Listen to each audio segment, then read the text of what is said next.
Hello hello hello. Hmm, hello hello hello hello hello hello. कर दीजिए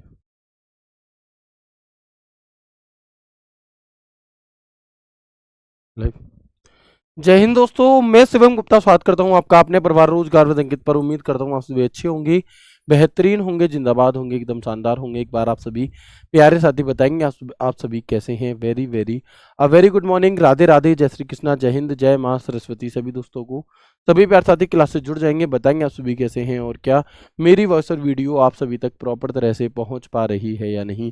एक बार सभी दोस्त कंफर्म करेंगे, फिर शुरू करते हैं हम अपनी एक शानदार, एक बेहतरीन, एक लाजवाब क्लास को मेरे भाई, जो कि रहने वाला है आपका यहाँ पर MS एक्सेल का पार्ट 12। आप में से कई सारे दोस्तों के मन में ये सवाल होगा कि भैया एक्सेल के अभी लगभग कितने और पार्ट होंगे। तो मैं आपको बताना चाहूँगा दोस्त कि अभी कम से कम 3 से 4 क्लासेस एक्सेल की और होंगी। एक क्लास में हम एक्सेल की एरर्स के बारे में पढ़ेंगे, एक क्लास में हम एक्सेल की शॉर्टकट कीज के बारे में पढ़ेंगे, और इस क्लास के साथ साथ आगे की 2 क्लासेस और हमारी एक्सेल के फॉर्मूलाज पर बेस्ड होंगी, क्योंकि MS एक्सेल के अंदर कई सारे फॉर्मूला होते हैं। होने को तो 500 1000 भी हो सकते हैं, बट हम यहाँ पर कुछ स्पेसिफाइड 50-60 फॉर्मूले के बारे में जानेंगे, और एक दिन में 8 10 20 फॉर्मूले ही जाने जा सकते हैं। उससे ज़्यादा फिर आपके सर के ऊपर से निकलने लगता है, इसलिए यहाँ पर हमारे इसके पार्ट थोड़े ठीक ठाक रहने वाले हैं। तो बिल्कुल सभी दोस्त जल्दी से जुड़ जाएंगे, ठीक है। अगर आप ओवरऑल सिलेबस कंप्लीट की बात करें, क्योंकि कई सारे दोस्तों का ये एक डाउट है कि भैया हमारा सिलेबस कब तक कंप्लीट हो जाएगा मेरे भाई, तो मैंने आज थोड़ा सा इसके लिए आंकड़ा लगाया था, और कम से कम अगर मैं बात करूं तो 15 दिन और, यानी कि मैं ये कह सकता हूं कि अप्रोक्स में अगर आप देखेंगे तो 10 दिसंबर से लेकर 15 दिसंबर के बीच में आपका जो सिलेबस है वो ख़त्म हो जाएगा, और बहुत अच्छे तरह से ख़त्म हो जाएगा, जिसे कहते हैं, है ना। जो जो इम्पोर्टेंट टॉपिक्स है वो भी हो जाएंगे, जो थोड़े कम इम्पोर्टेंट है वो भी हो जाएंगे, सभी चीज़ें हो जाएंगी। यानी कि लगभग आज की क्लास के बाद 10 से 15 क्लास और होनी है। इन 15 क्लास में अगर मैं बात करूं तो 4 से 5 क्लास एक्सेल की रहेंगी आपकी, क्योंकि एक्सेल आपके लिए बहुत ही ज़्यादा इंपॉर्टेंट है, महत्वपूर्ण है, आपको पता है। 1 से 2 क्लास मेरे भाई आपकी रहेंगी शॉर्टकट कीज़ की, क्योंकि शॉर्टकट कीज़ से सीधे सीधे क्वेश्चंस आपको देखने के लिए मिलते हैं, राइट। शॉर्टकट कीज़ की क्लास रहेंगी। अगर मैं आपसे बात करता हूं तो एक क्लास आपकी रहेगी फॉर्मूल सॉरी उसकी फुल फॉर्म्स की। एक क्लास हमारी यहाँ पर फुल फॉर्म्स की रहने वाली है। इसके बाद अगर मैं बात करूँ तो एक क्लास हम यहाँ पर e learning, e banking, e learning, e banking, e governance, e commerce, इनके बारे में करेंगे, ठीक है। एक ही क्लास में इन सभी चीज़ों के बारे में डिस्कशन हम यहाँ पर कर रहे होंगे। इसके अलावा अगर मैं आपको बताऊं कि हमारा क्या क्या रहने वाला है आगे का, एक क्लास हम साइबर क्राइम से रिलेटेड करेंगे, जिसके अंदर हम साइबर अटैक वगैरह से रिलेटेड सारी जानकारियां जानेंगे, ठीक है। इसके अलावा एक क्लास हम यहाँ पर सॉफ्टवेयर की करेंगे, किसकी, सॉफ्टवेयर की। तो जो सवाल आप लोग रोज पूछ रहे हैं उसका एक साथ मैंने जवाब दे दिया है, तो इसके बाद अब पूरी क्लास में कोई भी ये ना पूछे कि भैया कब होगा, है ना। तो आप देखें 4 5 6 7 8 9 और लगभग ऐसे ही कुछ और क्लासेस को मिला करके हम अपने सिलेबस को ख़त्म कर रहे होंगे। मुझे उम्मीद है कि हाँ, यहाँ तक आप सभी को सभी चीज़ें क्लियर होंगी और आप इन सभी चीज़ों से सहमत भी होंगे, है ना। तो बिल्कुल एक बार सभी दोस्त जुड़ जाएंगे, फिर शुरू करते हैं क्लास को बहुत अच्छे तरीके से, बहुत शानदार तरीके से।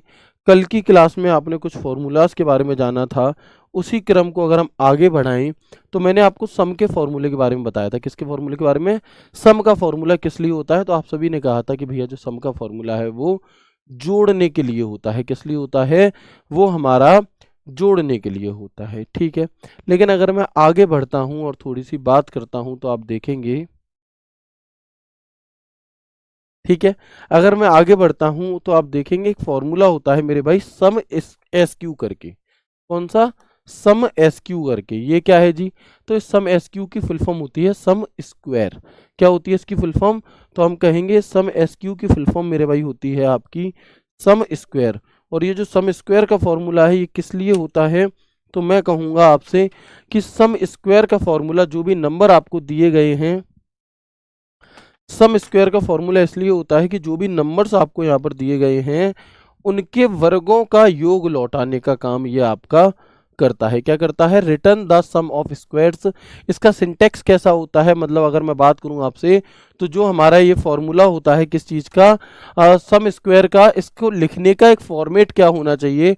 तो जैसे ही आप is equal to sum S Q लिखते हैं, फिर आपके सामने नंबर, फिर कॉमा नंबर 2, तो या तो आप रेंज दे सकते हो, या फिर आप एक एक करके भी नंबर यहाँ पर लिख सकते हो, या फिर सेल का रेफरेंस दे सकते हो। फॉर एग्जाम्पल अगर मैं कहूँ is equal to sum S Q 7,9, इसका आंसर क्या होगा हमारा, तो हम कहेंगे 7 का जो वर्ग होता है वो कितना होता है, आप कहेंगे 49, और 9 का जो वर्ग होता है 81, और 49 और 81 को जब आप जोड़ दोगे तो आंसर आ जाएगा 130। क्या आ जाएगा आंसर? 130 आ जाएगा, जो कि इस सवाल का बिल्कुल सही उत्तर यहाँ पर हो जाएगा। ठीक है, अगर ऐसे ही मैं इस वाले की बात करूं, अब इसमें नंबर ऑफ क्या है, ज़्यादा है नंबर, तो हम यहाँ पर क्या करेंगे कि भाई 5 का वर्ग कितना होता है 25, 15 का वर्ग कितना होता है 225, और 10 का वर्ग कितना होता है, तो आप कहेंगे 100। अब इन तीनों को ही जोड़ दो तो इसका आंसर आ जाएगा 350। क्या आ जाएगा इसका आंसर? 350 आ जाएगा। किसी को किसी भी प्रकार की कोई दिक्कत परेशानी समस्या नहीं है, है ना?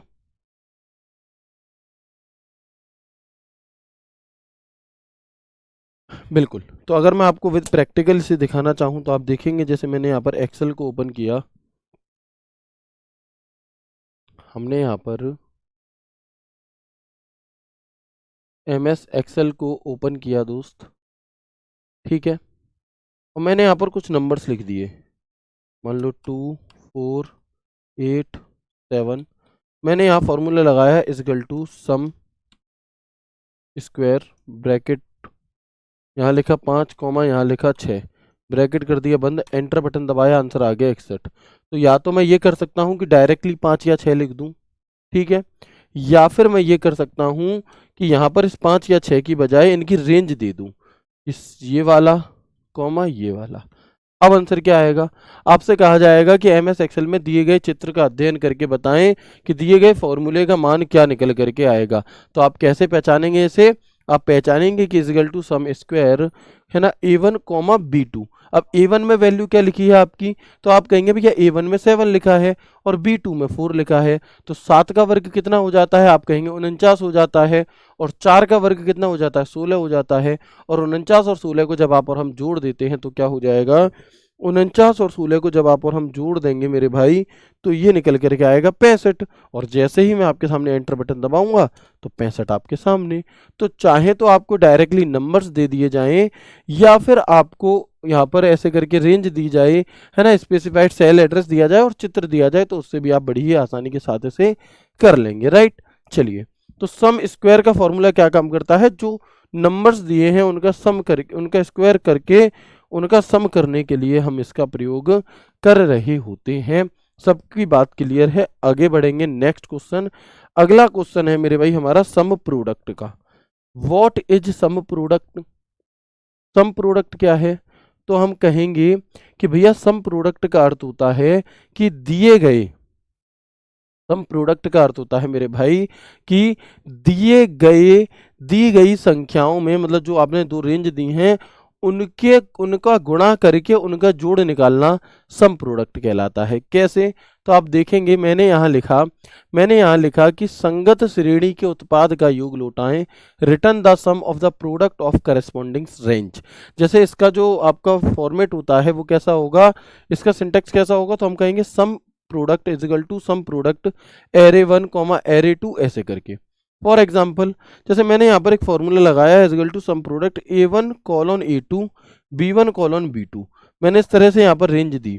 अब A1 A2 B1 B2 ये रेंज दी गई है हमें, तो इन फॉर्मूले में हमें क्या करना होता है मेरे भाई, इन फॉर्मूले में हम करते हैं कि A1 A2 दिया है तो इस 3 का गुणा इस 40 में कर देंगे, A1 का B1 से और A2 का B2 से।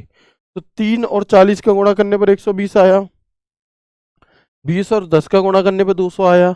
अब इन दोनों को जो आपने गुणा किया है, जो प्रोडक्ट किया है, इसका सम कर दो तो 320 इसका आंसर आ जाता है। क्या? 320 जो है मेरे भाई ये इसका आंसर आ जाएगा, और यही इसका सही उत्तर है। अगर मैं आपको करके दिखाऊं तो आप देखेंगे 3 20 40 10, मैं यहाँ यही नंबर लिख देता हूँ, 3 20 40 10, राइट।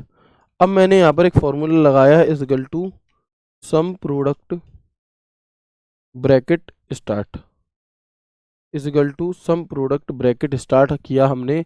यहाँ पर एक रेंज मैंने ये वाली दे दी एरे, कॉमा एक ये वाली या ये वाला दे दिया और ब्रैकेट कर दिया बंद। सेम कंडीशन बन गई। सेम कंडीशन निकल करके आ रही है। जैसे ही मैं यहाँ पर एंटर बटन दबाऊंगा तो हमारा आंसर आ जाएगा 320। कई दोस्त कई बार क्या कर देते हैं जल्दबाजी में, जो मुझसे भी प्रैक्टिस सेट में कभी कभी हो जाता है क्या, कि हम क्या गलती कर देते हैं, 3 का गुणा 20 में करते हैं 60, 4 का गुणा 10 में करते हैं 400, 460 कर देते हैं। जी नहीं, ये नहीं करना आपको। आपको क्या करना है कि इनका गुणा करना है आपस में, राइट। इनका गुणा करके और फिर दोनों संख्याओं को जोड़ देना है, तो ये आपका 320 आंसर यहाँ पर आ जाता है।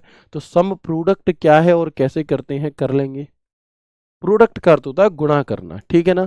तो ये फॉर्मूला भी क्लियर हो गया। किसी भी प्रकार की कोई दिक्कत परेशानी समस्या तो नहीं है आपको। अगर कोई भी ऐसा चित्र दे करके कहेगा तो आप इसे कर पाएंगे या नहीं कर पाएंगे, या आपसे कहेगा कि बताओ कोई फॉर्मेट अगर हमें दिया गया है तो वो क्या रहने वाला है। फॉर्मेट से भी रिलेटेड, यानी कि जो सिंटैक्स होता है इससे रिलेटेड भी सवाल आपसे पूछे जाते हैं। सर मॉक टेस्ट में मार्क्स नहीं बढ़ते, क्या करें प्लीज़ बताइए। बहन ये बात मैं कल की क्लास में ही आपको प्रैक्टिस सेट के एंड में बता चुका हूं। तो यदि आप सारी क्लासेस देखेंगी तो बहुत सारी चीज़ें आपके बिना पूछे ही मैं आपको समय समय पर बताता रहता हूं, ठीक है। अब स्पेसिफिक आपके पूछने पर ही आपको बताया जाए तो ये चलती क्लास में संभव नहीं है। सर पहले तो आपने भी 460 कराया था, माय मिस्टेक हो सकती है, उसे करेक्ट कर लीजिएगा। 460 नहीं होगा, 320 होगा। अगर मैंने इससे पहले यकीन बैच में से 460 कराया है तो वो मेरी गलती है, उसे इग्नोर करें और जो अब मैं बता रहा हूँ इसे प्रेफरेंस दें, ठीक है दोस्त। चलो क्लियर है। तो ये कैसे करता है, ये यहाँ पर इस तरीके से गुणा करके फिर जो भी संख्या आ रही है उनका जोड़ करता है, ठीक है।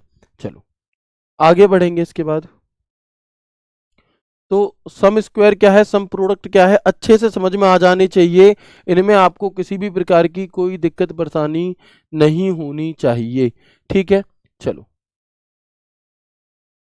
आगे बढ़ेंगे इसके बाद। एक अगला फॉर्मूला है हमारा सम इफ का। अब ये सम इफ क्या चीज है जी, तो समझना बहुत अच्छे से, विद प्रैक्टिकल समझाएंगे हम। तो आप देखेंगे कि किसी दिए गए मानदंड द्वारा निर्दिष्ट सेलों को जोड़ता है। इसका फॉर्मेट क्या है ये समझो, है ना। तो आप देखेंगे, बिल्कुल, तो आप देखेंगे कि जब आप इक्वल टू सम इफ, जैसे आप कोई भी फॉर्मूला लगाते हो ना तो उसका सिंटेक्स नीचे यहाँ दिखाता है। तो आप देखेंगे कि सम इफ का फॉर्मूले में इसका फॉर्मेट कैसा होता है। ये फॉर्मेट 2023 वाले पेपर में आपसे पूछ लिया गया था। तो आपको याद रखना है कि sum if range criteria sum range, ऐसे करके इसका एक फॉर्मेट हमारा होता है, ठीक है ना। चलो तो आप देखेंगे इस जैसे क्या है, इसे मैंने यहाँ पर ऐसे भी लिख दिया इक्वल टू सम ये, ठीक है। फॉर एग्जाम्पल जैसे हमने यहाँ पर एक फॉर्मूला लिया, तो आप देखेंगे कि मैंने लिखा है equal to sum if a1 से b6 कॉमा b3। मतलब पहले तो मैं ये देखूंगा a1 से b6 तक की रेंज कौन सी है। तो a1 से b6 तक की जो रेंज है वो ये है, और कॉमा कह रहा है b3। b3 में क्या लिखा है, 50 लिखा है b3 में। तो इसका मतलब ये हो गया कि इस पूरी दी गई रेंज में जितनी भी जगह पर 50 लिखा है उन सबका सम कर दो। ये है इसका मतलब। क्या है, ये है मेरे भाई इसका मतलब कि जब भी आपको ऐसे रेंज दी जाए, सम इफ का फॉर्मूला होगा तो ये क्या कहेगा कि दी गई रेंज में दिए गए आपके निर्देशानुसार जो संख्या दी गई होगी उस पूरी रेंज में वो नंबर जितनी जगह दिया होगा उसका टोटल करना है। तो हम कहेंगे जैसे 50, तो 50 यहाँ दिया है, 50 यहाँ दिया है, अर्थात इसका जो आंसर आएगा वो आएगा 100। क्या आ जाएगा, 100 आ जाएगा। अच्छा अगर मैं इसी फॉर्मूले को कुछ यूं कर देता कि इस, मैं दोबारा लिख देता हूं इक्वल टू सम इफ। अब इसका आंसर मुझे आप लोगों से चाहिए।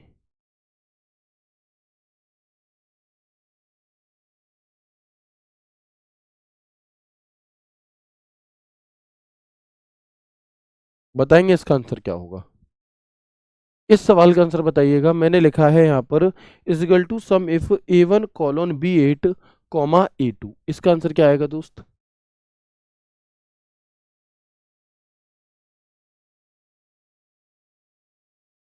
इसका आंसर क्या आएगा मेरे भाई, प्लीज एक बार बताएंगे आप मुझे।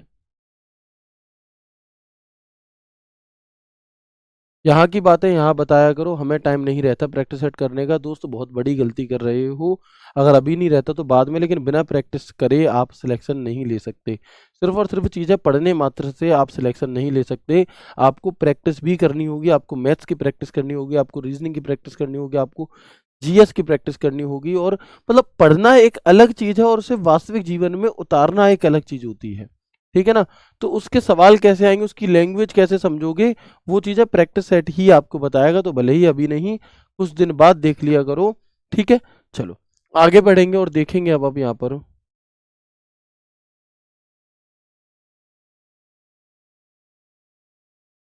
तो अब आप देखेंगे is equal to sum if A1 से B8, यानी कि रेंज जो है हमारी, अब जो हमारी रेंज है वो कैसी हो चुकी है,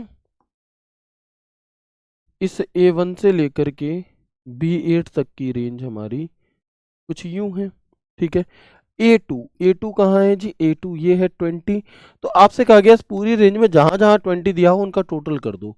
तो 20 20 40, 20 60 और 20 80। इस सवाल का आंसर क्या आ जाएगा दोस्त, हम कहेंगे 80 जो है ये इस सवाल का बिल्कुल करेक्ट आंसर आ जाएगा। ठीक है। भैया 40 60 कैसे कर रहे हो, 90, ओ हो राम दुला, भैया क्या ही कहूँ, है ना। अब मैं कुछ कहूंगा तो विवाद हो जाएगा, इसलिए मैं कुछ कह ही नहीं रहा हूं। तुम्हें जो ठीक लगे वो लगा दो। 30, ओहो क्या कहने, गजब, वाह वाह वाह वाह वाह, कमाल कर दिया, है ना। किसने बनाया है जो मुजस्समा। ठीक है। दोस्त कैसे करके मानोगे, मैं कह रहा हूं कि इस दी गई रेंज में A2 में जो नंबर दिए हैं उनका टोटल होगा 30, ला रहे हैं 20 20 20 का टोटल 30, वाओ। ब्यूटीफुल। चलें भैया, थोड़ा ध्यान से, अपना दिमाग और आंखें सब कुछ यहीं टिकी होनी चाहिए। ऐसा नहीं है कि देख तो रहे हैं सामने और भाई साहब ध्यान है प्रभु का कहीं और, है ना, कि उसने रोटी खाई होगी नहीं खाई होगी, नाश्ता किया होगा नहीं किया होगा, कुछ नहीं रखा इन बातों में। ठीक है ना। चलिए आगे बढ़ेंगे।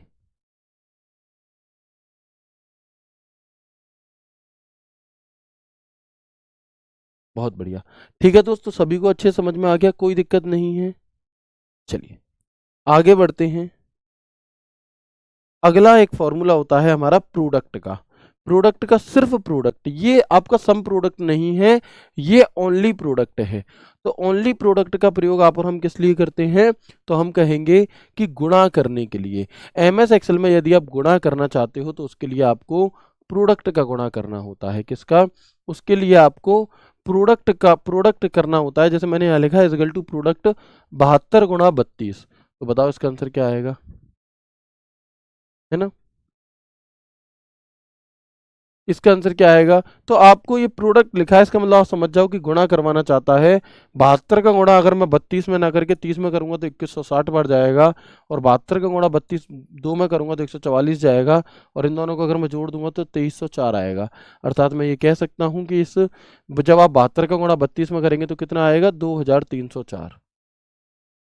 2304 इसका बिल्कुल करेक्ट आंसर हो जाएगा। ठीक है। चलो अच्छा, अगर सेम फॉर्मूला मैंने एक यहाँ पर भी लगाया है, इस फॉर्मूले का आंसर क्या आएगा बता सकते हैं।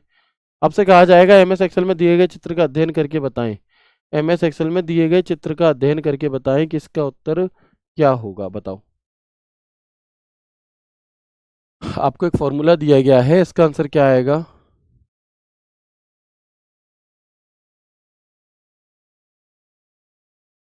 बिल्कुल। तो आप देखेंगे कि A6, अब A6 में क्या लिखा है भाई, A6 में क्या लिखा है, तो आप कहोगे भैया A6 में लिखा है 3 और B4 में लिखा है 15।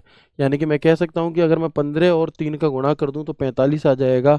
आप कहोगे जी बिल्कुल, तो यही तो उत्तर है आपका, है ना। यही क्या हो जाएगा, इसका बिल्कुल करेक्ट आंसर हो जाएगा 45। राइट। चलो, तो प्रोडक्ट का फॉर्मूला भी समझ में आ गया। भैया 4 फॉर्मूले हो गए। आगे, यदि एक्सेल किसी एक वर्कशीट में निम्न फॉर्मूला लगाया जाता है तो क्या उत्तर आएगा, बताओ। अगर मैं आपको ये फॉर्मूला दे दूं तो इसका जो उत्तर है वो क्या आएगा, बताइएगा। एक और सवाल आपके नैनों के सामने मैंने रखा है ना। बताएंगे। तो आप कहिएगा भैया ए वन में वैल्यू क्या दी है 5, बी थ्री में वैल्यू क्या है 30, सिंपली गुणा करना है 150।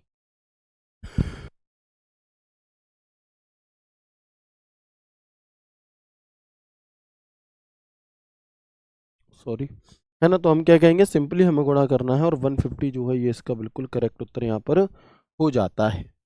ठीक है जी, इसका बता दो चलो।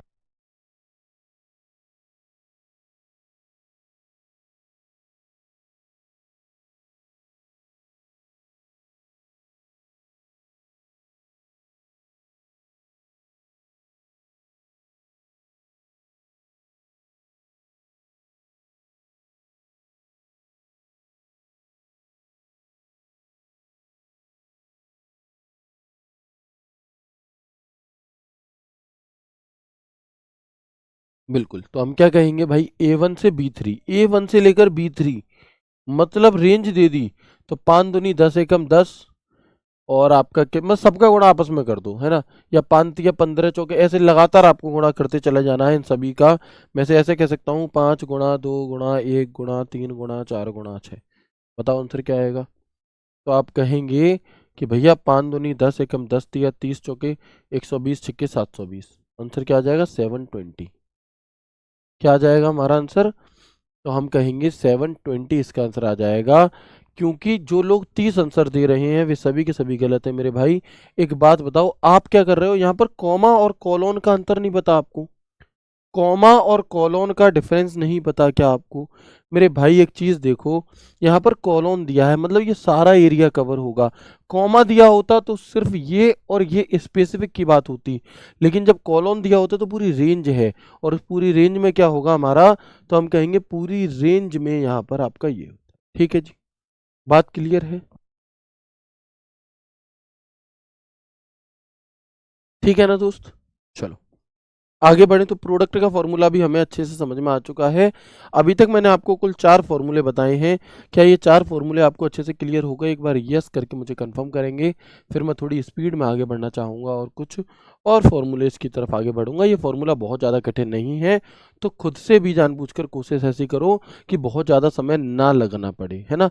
अगर आप छोटी छोटी चीज़ों को बहुत जल्दी समझ सकते हैं, अगर आपकी कैचिंग पावर अच्छी है, तो आपको उसका फ़ायदा, उसका लाभ उठाना चाहिए। ना कि ये कि जहां पर आप जिन चीज़ों को कम शब्दों में समझ सकते हो, उनके लिए भी आप घंटों लगा खर्च कर दो, नहीं ना। चलो आगे बढ़ते हैं और देखेंगे मिनिमम का फॉर्मूला। ओहो क्या कहने। तो याद रखना, जो मिनिमम का फॉर्मूला होता है ये किसी भी दी गई रेंज में सबसे छोटी वैल्यू निकालने का काम करता है, सबसे छोटा नंबर ढूंढ करके लाने का ये हमारा काम करता है, जिसे हम कहते हैं सम का फर्स्ट मिनिमम। सेल की रेंज में सबसे छोटी वैल्यू निकालने के लिए, to find the smallest value in in range of cell. और ये मिनिमम का फॉर्मूला लगाया कैसे जाता है, तो हम कहेंगे is equal to minimum number 1 comma number 2, ऐसे करके आपको क्या दिया जाएगा, नंबर बाई नंबर आपको यहाँ पर दिया जाता है, मतलब आप नंबर लिखते चले जाएंगे। ठीक है ना। तो अब क्या करना है, जैसे मैंने मान लो ये फॉर्मूला दिया इजिकल टू मिनिमम 219705, बताओ इसका आंसर क्या आएगा। इसका क्या आएगा आंसर। तो हम कहेंगे मिनि और एक बात याद रखना, मिनिमम का फॉर्मूला ऐसे कभी नहीं लिखा जाएगा कि इजिकल टू मिनिमम ही लिख दिया जाए। जी नहीं, मिनिमम का मिनिमम नहीं लिखा जाता। आप यहाँ पर इजिकल टू मिल लिखते हैं। सबसे छोटी वैल्यू क्या है 5, तो इसका आंसर क्या आ जाएगा 5 आ जाएगा। मिनिमम के फॉर्मूले में एक बात याद रखना कि ये ओनली नंबर्स पर लागू होता है। किन पर, ओनली नंबर्स पर लागू होगा। बीच में कोई टेक्स्ट वगैरह लिखा होगा उससे उसे कोई भी मतलब नहीं है, सिर्फ और सिर्फ नंबर नंबर को देखेगा। ठीक है। अच्छा, इस सवाल का उत्तर बता दो इसी बात में, इसी बात पर इस सवाल का उत्तर बताइएगा एक बार स्पीड में, क्या होगा। तो कहेंगे आप कहेंगे कि भैया A2 से C4 कह रहा है, A2 से C4, इस पूरी रेंज में सबसे छोटा नंबर कौन सा है। इस पूरी रेंज में सबसे छोटा नंबर कौन सा है? हम कहेंगे 1 2 3। ओहो, तो भैया 1 2 3 इसका क्या हो जाएगा, बिल्कुल सही उत्तर हो जाएगा। ठीक है, वेरी गुड। अगर मैं मैक्सिमम के फॉर्मूले की बात करता हूं तो हम क्या कहेंगे, मैक्सिमम कि सेल की रेंज में सबसे बड़ी वैल्यू निकालने के लिए मैक्सिमम के फॉर्मूले का प्रयोग किया जाता है। किस लिए, सबसे बड़ी वैल्यू फॉर्मेट यही है इक्वल टू मैक्स नंबर करके, या फिर आप पूरी रेंज भी दे सकते हैं जैसे मैंने यहाँ लिखा। और इसके लिए मैक्स, मैक्स के लिए क्या है, मैक्सिमम पूरा नहीं लिखा जाता, आधा मैक्स लिखा जाता है, ठीक है। अब आपको यहाँ पर ये नंबर दे दिए, इनमें से सबसे बड़ा कौन सा है, 95, उत्तर आ जाएगा 95। और ये फॉर्मूला भी ओनली नंबर्स पर ही वर्क करता है ना, ओनली नंबर्स पर वर्क करता है। टेक्स्ट वगैरह से ऐसे कोई भी किसी भी प्रकार की दिक्कत परेशानी समस्या नहीं होती है, ठीक है जी। यहाँ तक भी आपको कोई दिक्कत नहीं थी? अगर नहीं थी तो एक बार इस सवाल का उत्तर देकर मुझे बताएंगे कि क्या होगा। चलो जी, आप प्रैक्टिकल करके भी दिखा दूंगा दोस्त, पहले एक बार ऐसे समझ लो फिर प्रैक्टिकल करके भी दिखा दूंगा, है ना। तो अब इसका क्या कह रहा है जी, A2 से B4, तो ए ये है, 2 ये है, बी ये है, 4 ये है, अर्थात इतनी रेंज में चेक करना है, सिर्फ इतनी में, इतनी रेंज में जो सबसे बड़ा नंबर है वो कौन सा है, 987। हालांकि ओवरऑल में भी यही है, बट फिर भी हमें सिर्फ इतनी से ही मतलब है, भले ही इसके बाहर कहीं कितना ही बड़ा नंबर लिखा होता, लेकिन हम सिर्फ और सिर्फ इसे आंसर करते। क्यों? क्योंकि जो रेंज हमें दी गई है हमें उस रेंज में ढूंढना है। सपोज दैट मैं अगर कहूँ यहाँ पर ये 1897 है, अब क्या इसका उत्तर होता, तो उत्तर 987 ही होता, क्योंकि हमें हमारी रेंज से मतलब है। That's it, clear? बताएंगे? बात क्लियर है मेरे दोस्त? बिल्कुल सभी को क्लियर है, सब होशियार हैं, सब बढ़िया एकदम। चलो अच्छा, एक दो फॉर्मूले और होते हैं, एक होता है माइना का और एक होता है मैक्सा का। अब व्हाट इज माइना एंड व्हाट इज मैक्सा, तो यहाँ पर थोड़ा सा ध्यान देने की आपको क्या होगी, आवश्यकता होगी। पहले मैं इससे पहले वाले आपको एक बार प्रैक्टिकली दिखा देता हूँ, है ना, थोड़ा सा समझने का प्रयास करेंगे, यहाँ पे दिमाग लगाएंगे अपना।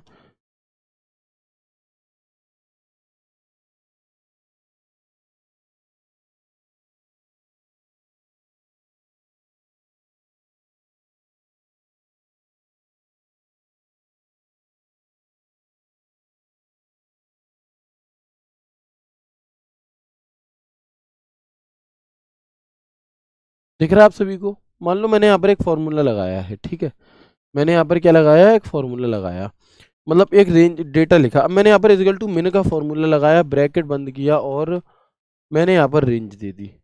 और जैसे ही मैं एंटर बटन दबाऊंगा तो आप देखेंगे कि आंसर क्या आ रहा है हमारा।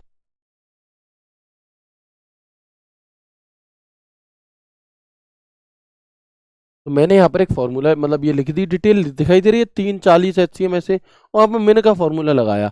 तो यहाँ लिखे तो टेक्स्ट भी है, खाली डिब्बा भी दिया है, उसके बावजूद भी इसका उत्तर क्या आएगा, 3 आएगा। क्योंकि ये क्या करेगा, ये दिए गए में से सिर्फ और सिर्फ जो नंबर होंगे उन नंबर्स में आपस में क्या करेगा मेरे भाई, है ना, आपस में क्या करेगा, नंबर में आपस में ही यहाँ पर चेक करेगा सबसे छोटा नंबर कौन सा, 3। अगर मैं यहीं पर मैक्स आ कर देता तो, सॉरी,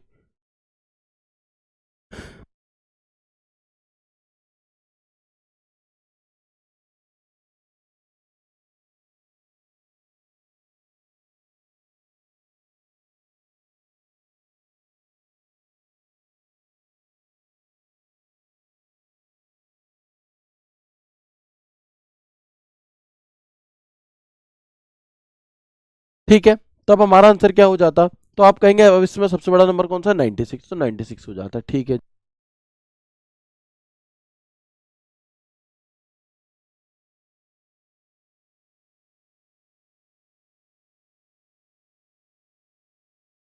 वेरी गुड।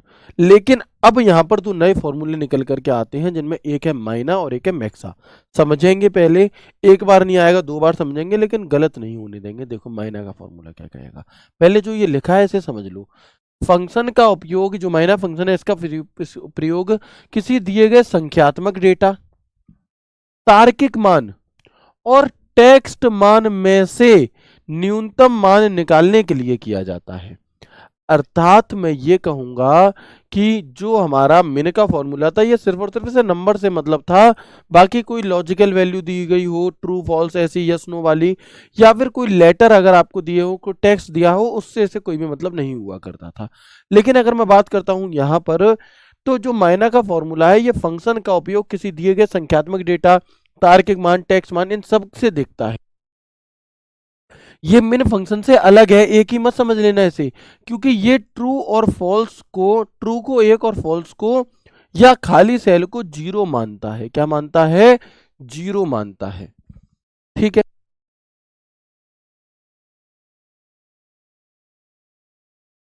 ठीक है दोस्त, तो आप देखेंगे कि अगर मैं यहाँ पर इस सवाल का उत्तर आपसे मांगूं कि इजिकल टू माइना इसका आंसर क्या आएगा बताओ, और इसका फॉर्मेट कैसा होता है, तो इजिकल टू माइना वैल्यू वन वैल्यू टू, इस तरीके का इसका फॉर्मेट होता है हमारा।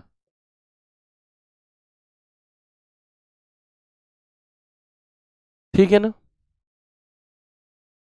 तो अब हमारा आंसर क्या हो जाएगा? इस कौन सा फॉर्मूला? मिन का।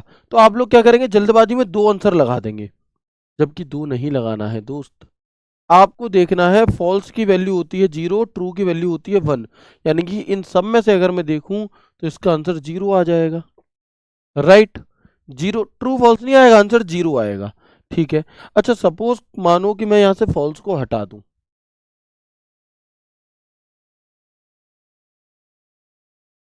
अब इस सवाल का आंसर क्या आ जाएगा बताना? अब इस सवाल का आंसर क्या आएगा? बहुत बढ़िया, बहुत अच्छे। तो आप कहेंगे कि अब इनमें से सबसे बड़, वैसे तो छोटी दो है लेकिन ट्रू भी दिया, ट्रू की वैल्यू वन होती है, तो अब इसका आंसर एक होगा। अब इसका आंसर क्या होगा मेरे भाई? एक होगा। ठीक है, तो ये समझ में आ गया। अगर खाली सेल दी गई है तब भी जीरो मानेंगे, अगर फॉल्स दिया है तो जीरो मानेंगे, ट्रू दिया है सबसे छोटा तो एक मानेंगे। ये सेम कंडीशन इसमें आ जाएगी मैक्सा में। हालांकि मैक्सा में बहुत ज़्यादा कुछ बदलता नहीं है, क्योंकि फॉल्स को जीरो, ट्रू को वन मानते हैं, उससे बड़ा नंबर होगा तो वही उत्तर होगा। जैसे मैक्सा वही बात है, वही लिखी होंगी कि the function is use to find the maximum value from a given set of numeric data, logical value true and false and text values. It is different from the max function because it consider true as one, false और empty cells as zero। यानी कि function का उपयोग किसी दिए गए संख्यात्मक data, यानी कि तार्किक मान ट्रू और फॉल्स और टेक्स्ट मान में से अधिकतम मान निकालने के लिए किया जाता है। यह मैक्स फंक्शन से अलग है क्योंकि यह ट्रू को वन और फॉल्स को जीरो कंसीडर करता है। अब यहाँ पर आपने एक गलती मुझसे हो रही है, यहाँ पर एक फॉर्मूला मैं चेंज कर दूं, यहाँ मैक्सा होना चाहिए।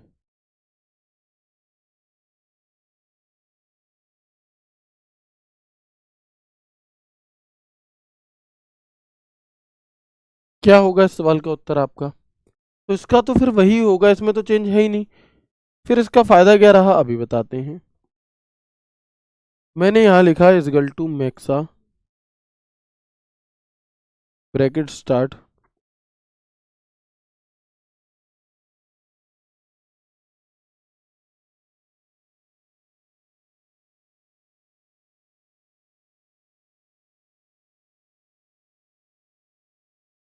इसका आंसर क्या आएगा बताओ? इस सवाल का आंसर क्या आएगा अब? तो अब आप जल्दबाजी में अगर देखोगे तो आपको लगेगा कि अच्छा ये तो माइनस का 85 है, मतलब ये बड़ा तो नहीं है, नहीं है ना, इतना तो आपको पता होगा। ठीक है। 93 है क्या? 93, तो हम कहेंगे भैया जो 93 है आपका, ये भी बड़ा नहीं है, मतलब वैसे तो बड़ा है लेकिन माइनस का है क्योंकि, तो ये भी नहीं बात बनेगी। अगर सिर्फ नंबर्स में देखते मैक्स का फॉर्मूला लगा करके, तो -15 सबसे बड़ा है, लेकिन क्योंकि यहाँ पर फॉल्स लिखा है तो जो ये जीरो है, ये मतलब फॉल्स की वैल्यू जीरो आ जाएगी। क्या आ जाएगी? मतलब यहाँ पर जो हमारा फॉल्स की वैल्यू है वो हमारी शून्य आ जाएगी, -15 नहीं आएगी। अच्छा याद रखना, टेक्स्ट को भी जीरो कंसीडर करते हैं, टेक्स्ट को भी जीरो कंसीडर करते हैं, करते हैं। इससे पहले वाले में भी लिख देता हूँ सही लाइन, मतलब ठीक है, यही लाइन कि टेक्स्ट को भी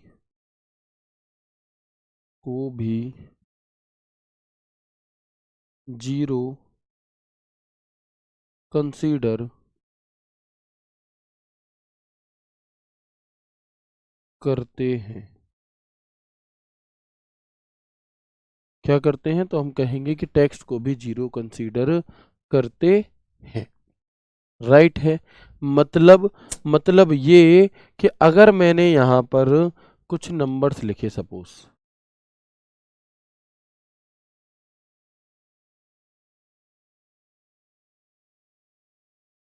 मैं क्या करना चाहता हूँ यहाँ पर जो ये नंबर्स लिखे हैं, सपोज दैट कि मैं पहले तो कुछ नंबरों को हटा देता हूँ एक बार को, है ना।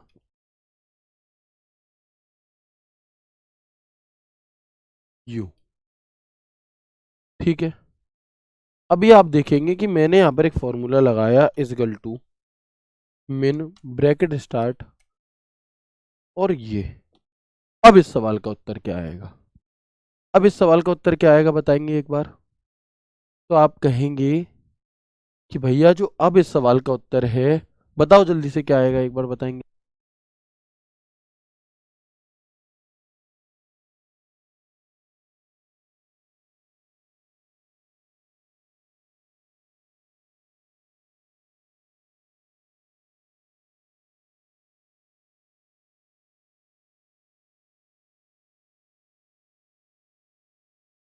कई सारे दोस्त सही कर रहे हैं, कई सारे दोस्त गलती कर रहे हैं। भाई मैंने आपसे एक बात कही थी कि इसे जीरो तब कंसीडर किया जाएगा जब फॉर्मूला माइना का होगा।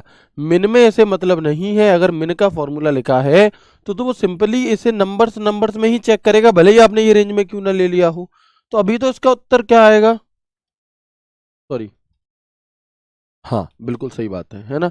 तो जब आप मिन लगाएंगे या माइना का फॉर्मूला यहाँ पर लगाएंगे तो क्या आ जाएगा? जीरो आ जाएगा, क्योंकि ये टेक्स्ट को जीरो कंसिडर करता है और ये मिन वाला भी इसे जीरो कंसिडर करता है। लेकिन अगर मैं यहाँ पर लिख देता क्या, ट्रू, ठीक है ना, इजिकल टू मिन मैक्सा ब्रैकेट स्टार्ट और ये हो जाएगा हमारा ब्रैकेट बंद और एंटर। तो इसे क्या मानेगा? कुछ गड़बड़ हो रही है यहाँ पर, रुकेंगे। इजिकल टू मैक्सा ब्रैकेट बंद, ये लगा दिया और एंटर बटन जब हम, कुछ गड़बड़ हो रही है, एक मिनट रुकेंगे। इजिकल टू मैक्स ब्रैकेट बंद, कुछ गड़बड़ हो रही है, हम नई सीट लेते हैं, है ना। इस सीट में कुछ गड़बड़ हो रही थी हमसे, एक बार हम नई सीट लेते हैं और दोबारा से पूरे डेटा को फिल करते हैं। तो मैक्स का ही फॉर्मूला नहीं लग रहा। चलो यहाँ पर देखते हैं।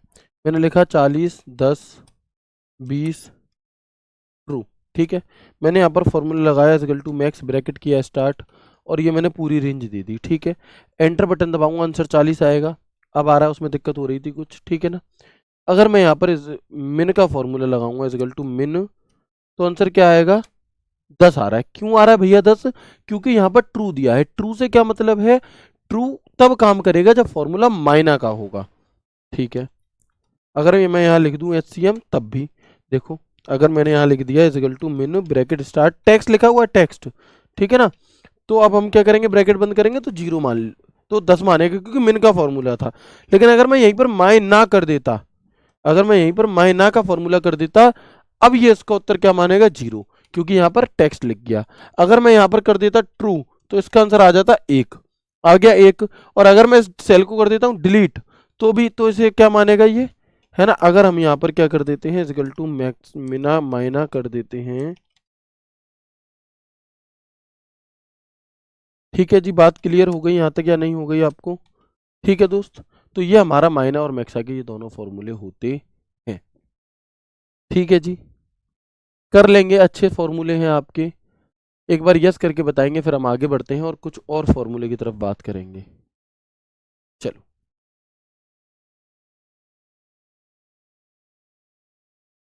ठीक है। अगर मैक्स है तो नंबर्स और लेटर को या खाली वैल्यू को छोड़ो ही मत, सोचो ही मत बिल्कुल भी। लेकिन अगर माइना या मैक्सा लिखा है तो फिर आपको क्या करना होगा?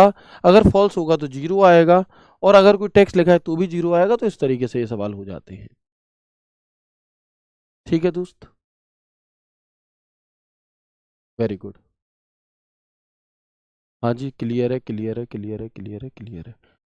भाई मैं कंफ्यूज नहीं हो रहा, वो उस वाली सीट में कोई दिक्कत आ रही थी, इस वजह से वहां पर वो खुद ही काम नहीं कर रहा था। बट सेम चीज को जब हमने, है ना, जब उसी चीज को हमने अगली सीट पर करा तो सभी चीजें काम करने लगी, है ना। चलो आगे बढ़ते हैं। इसके बाद हमारा एक फॉर्मूला होता है कौन सा? E1 का। इसके बाद हमारा एक फॉर्मूला होता है जिसे हम कहते हैं E1 का फॉर्मूला। E1 का फॉर्मूला क्या काम करेगा? तो विषम देखो जब भी क्या होता है मैथ्स में, अगर आप देखेंगे नॉर्मली कि जब हम उसमें क्या होता है कि किसी भी सम संख्या को विषम बनाने के लिए उसमें +1 या -1 कर देते हैं, ऐसे ही किसी भी सम संख्या को विषम बनाने के लिए +1 -1 किया जाता है। ठीक है, लेकिन एक्सेल में क्या होगा कि विषम को सम बनाने के लिए आप क्या करेंगे, जो विषम संख्या दी होगी उसमें एक बढ़ाकर सम कर देता है, घटाना कभी नहीं है। और माइनस के चिन्ह का कोई प्रभाव नहीं पड़ता इस बात पर। इसका फॉर्मेट कैसा होता है, तो इसका सिंटेक्स होता है इजगल टू इवन और नंबर। इसका सिंटेक्स होता है हमारा कौन सा, is equal to syntax is equal to even और नंबर। अब मान लो ये 17 दिया है, तो इसका उत्तर क्या आ जाएगा, यहाँ पर हमें कुछ नहीं करना, सिंपल और सिंपल इसमें एक जोड़ करके इसे हम 18 कर देंगे, दैट्स इट, क्लियर। अच्छा, अगर मैं यहाँ पर लिखूं इजगल टू इवन, ठीक है, और मैं यहाँ लिख दूं 18 ही, अब आंसर क्या आएगा, ये तो ऑलरेडी सम है, तो सम को सम कैसे बनाएंगे, कुछ नहीं करना, वही का वही आंसर रहेगा, चेंज नहीं होगा। ठीक है, अगर यहाँ पर भैया इस वाली लाइन का क्या मतलब है कि माइनस के चिन्ह का कोई प्रभाव नहीं पड़ेगा, इसका मतलब ये है कि अगर मैंने यहाँ लिखा इजगल टू इवन और मैंने लिखा माइनस के 55, तो जनरली आप और हम ज़्यादा दिमाग लगा करके क्या सोच लेते हैं कि मैंने +1 करना बताया था, मैंने +1 करना आपको बताया था, तो आप इसमें -55 में +1 करोगे -54 आएगा, नहीं, मैं कह रहा हूँ माइनस से तुम्हें कोई मतलब नहीं है, तुम बस एक नंबर बढ़ा देना, उत्तर ये आएगा इसका, उत्तर ये आएगा इसका। ठीक है, तो सारी कंडीशन बता दी। अगर सेम नंबर दे दिया जाए तो क्या होगा, वही आ जाएगा। अगर कोई छोटी संख्या दी दे तो एक बड़ी आ ही जाएगी। लेकिन अगर आपको यहाँ पर माइनस में संख्या दी गई है तो आपको उसमें मतलब एक नंबर बढ़ाना है, जोड़ना नहीं है, एक नंबर संख्या आगे बढ़ा देनी है, माइनस का चिन्ह वैसे का वैसा लगा देना है। ठीक है जी, चलो सेम कंडीशन यहाँ लगेगी ऑड के फॉर्मूले में। किसमें, सेम कंडीशन हमारी लग जाएगी ऑड के फॉर्मूले में। ऑड का फॉर्मूला क्या कहता है कि सम संख्या को विषम बनाने के लिए जो सम संख्या दी होगी उसमें एक बढ़ाकर विषम कर देता है और माइनस के चिन्ह का कोई प्रभाव नहीं पड़ेगा। इसका फॉर्मेट इजगल टू ऑड और नंबर होता है हमारा। ठीक है, तो आप देखेंगे यहाँ पर कि इजगल टू ऑड 20, अब सेम काम करना है, ऑड को इवन, सॉरी इवन नंबर दिया है बीच में, इसे ऑड बनाना है तो +1 कर दो 21। अच्छा, अगर दिया ही 21 होता तब हम आंसर क्या करते, अगर ऑलरेडी ऑड ही संख्या दी होती तब हम क्या करते, तो इसका यही रहने देते।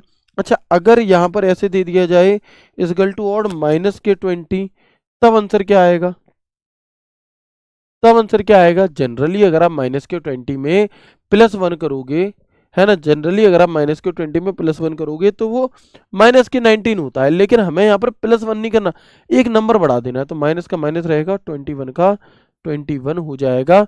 ये इस सवाल का उत्तर है। ठीक है भाई, तो ये दोनों भी क्लियर हो गए, इनमें कोई दिक्कत नहीं है।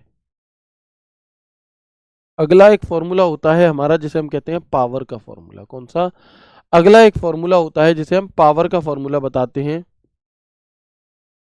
ये क्या काम करेगा, इसका सिंटेक्स जरूर याद रखना। इसमें क्या होगा कि इजगल टू पावर, पहले आपको एक नंबर लिखना होगा, कॉमा लगाकर उसकी पावर लिखनी होगी कि उस संख्या पर आप क्या करेंगे, है ना, आप उस संख्या पर कितनी पावर चढ़ाना चाहते हैं। जैसे फॉर एग्जांपल मैंने एक फॉर्मूला लिया is equal to power A1 C2। अब A1 में वैल्यू क्या दी गई है, 5 दी गई है, C2 में वैल्यू क्या दी गई है, 4 दी गई है। अर्थात ये फॉर्मूला ऐसा हो गया इजगल टू पावर, अगर मैं इसे ऐसे लिख देता नॉर्मली तो ये तो 5,4 हो गया, लेकिन वास्तविकता में ये फॉर्मूला ये हो गया। अब इसे आप कैसे सॉल्व करते हैं, वही 5 का गुणा 4 बार करो, 5 गुणा 5 गुणा 5 गुणा 5, तो आप कहेंगे 55 25 पंजे 125 पंजे 625। तो इस सवाल का उत्तर हमारा क्या आ जाएगा, 625 आ जाएगा। 625 इस सवाल का बिल्कुल करेक्ट आंसर आ जाएगा। ऐसे ही कोई भी नंबर आपको दिया हो उसकी ही हमें पावर कर देनी होती है। ठीक है, अगला एक फॉर्मूला होता है जिसे हम कहते हैं SQRT का फॉर्मूला। SQRT क्या चीज है भैया, तो इस SQRT की फुल फॉर्म होती है स्क्वायर रूट। इस SQRT की फुल फॉर्म होती है स्क्वायर रूट, और इसका प्रयोग वर्गमूल निकालने के लिए किया जाता है, यानी कि स्क्वायर रूट निकालने के लिए किया जाता है। इसका फॉर्मेट बहुत ही सिंपल है, स्क्वायर रूट में नंबर लिख दो बीच में बस। यानी कि अगर मैंने यहाँ लिखा है इक्वल टू स्क्वायर रूट 64, तो इसका उत्तर अपने आप ही 8 आ जाएगा। अगर मैं यहाँ लिख देता 144 तो अपने आप आंसर 12 आ जाता। अगर मैं लिख देता 196 तो अपने आप आंसर 14 आ जाता। 225 15 आ जाता। ठीक है ना। तो इस तरह से आपका यहाँ पर जो भी संख्या लिखोगे उसका स्क्वायर रूट निकल करके आ जाएगा। तो SQRT का फॉर्मूला किस लिए होता है? स्क्वायर रूट निकालने के लिए। मोड का फॉर्मूला किस लिए होता है? ठीक है, मोड का फॉर्मूला किस लिए होता है हमारा? तो आप कहेंगे भैया मोड का फॉर्मूला शेषफल निकालने के लिए होता है। और इसका इसका सिंटेक्स कैसा होगा? तो हम कहेंगे कि इजगल टू मोड, पहले नंबर उसके बाद डिविजर। इसका भी याद रखना है इस वाले का, बाद में पावर आएगी पहले नंबर आएगा। ऐसे ही मोड वाले फॉर्मूले में क्या कहते हैं कि पहले पहले संख्या बाद में डिविजर जिससे भाग देना है। मैंने यहाँ लिखा 59,5, तो मतलब 59 में 5 का भाग देंगे तो रिमाइंडर कितना बचेगा? 4 बचेगा। और यही तो इस सवाल का उत्तर है ना। यही क्या है हमारा? यही तो इस सवाल का उत्तर है। आगे बढ़ेंगे, अगला क्वेश्चन, क्वेश्चन नंबर 14। एक बढ़िया सवाल है। एबीएस, एबीएस किस लिए होता है? तो हम कहेंगे एबीएस की फुल फॉर्म होती है एब्सोल्यूट। क्या होती है? एबीएस की जो फुल फॉर्म है हमारी वो होती है मेरे भाई, ये होती है हमारी एब्सोल्यूट। तो हम कहेंगे एब्सोल्यूट वैल्यू ज्ञात करने के लिए ऋणात्मक मान को धनात्मक में बदलने का काम ये करता है। इसका सिंटेक्स वेरी सिंपल है, इक्वल टू एबीएस और नंबर। तो ये क्या काम करेगा हमारा? ये सिंपली जो भी आपको माइनस में संख्या दी गई होगी उसे प्लस में बना देगा। और आप कहोगे भैया अगर ऑलरेडी प्लस में दी होगी तब हम क्या करेंगे? तो कुछ भी नहीं करेंगे, जो है उसका वही उत्तर लगा देंगे। फिर कुछ भी नहीं करेंगे, जो है उसका वैसा का वैसा आंसर लगा देंगे। तो इस सवाल का आंसर हमारा क्या हो जाएगा? 98 हो जाएगा। ठीक है, मतलब प्लस का प्लस ही रहेगा। सिंपल, इससे सरल कुछ हो ही नहीं सकता। इस फॉर्मूले से सरल कुछ हो सकता है क्या? बताओ। बिल्कुल नहीं हो सकता। बहुत बढ़िया। भाई क्या कहना है कि जब 59 में 5 से भाग दोगे तो रिमाइंडर 4 क्यों आएगा? रिमाइंडर तो 5 आएगा। आपने गलत कर दिया। हाँ भाई, ठीक है। आगे बढ़ते हैं। अगला और आखिरी फॉर्मूला आज की क्लास का, अगला और आखिरी फॉर्मूला आज की क्लास का हमारा, कि रोमन का काम क्या है? एक नंबर को रोमन में कन्वर्ट करता है। इसका भी format equal to Roman number है। यानी कि अगर मैंने इसे ऐसे कर दिया तो इसकी जगह ये आ जाएगा निकल करके। ठीक है दोस्त, चलिए। तो ये थी आपकी आज की क्लास। मैं उम्मीद करता हूँ आपको अच्छी लगी होगी। 15 फार्मूले लगभग हमने आज की क्लास में जाने हैं। तो फार्मूलाज में थोड़ा टाइम लगता है, क्योंकि अगर सारे एक ही दिन में करा दिए तो फिर दिक्कत हो जाएगी, वही कन्फ्यूज़न हो जाएगा, आपको नहीं समझ पाओगे। तो आज की क्लास को हम यहीं तक रखते हैं। उम्मीद करता हूँ आज थोड़े सरल फार्मूले थे तो हमने 15 कर लिए। हो सकता है कभी 8 भी होंगे, कभी 10 भी होंगे, कभी 12, कभी 20 25, डिपेंड करेगा। तो हमें नंबर ऑफ क्लासेस से मतलब नहीं होना चाहिए, हमें नंबर ऑफ कंटेंट से मतलब होना चाहिए कि कितनी चीज़ हमने कितने अच्छे से यहाँ पर कवर कर ली। कई सारे दोस्तों का कहना ये होता है कि भैया क्या कहते हैं, हमारा सिलेबस जल्दी खत्म करा दो, हमें रिवीजन भी करना है। दोस्त मैं तुम्हें लिख करके दे सकता हूँ कि अभी ये जो 1 घंटा है ना 11 से 12 वाला, अभी क्लास चल रही है तो तुम पढ़ तब भी रहे हो इस 1 घंटे में। जब ये क्लास बंद हो जाएगी ना, जब मैं सिलेबस खत्म करा दूंगा, तुम इस घंटे को बर्बाद करोगे, पूरे को, पूरा नहीं तो आधा बर्बाद करोगे।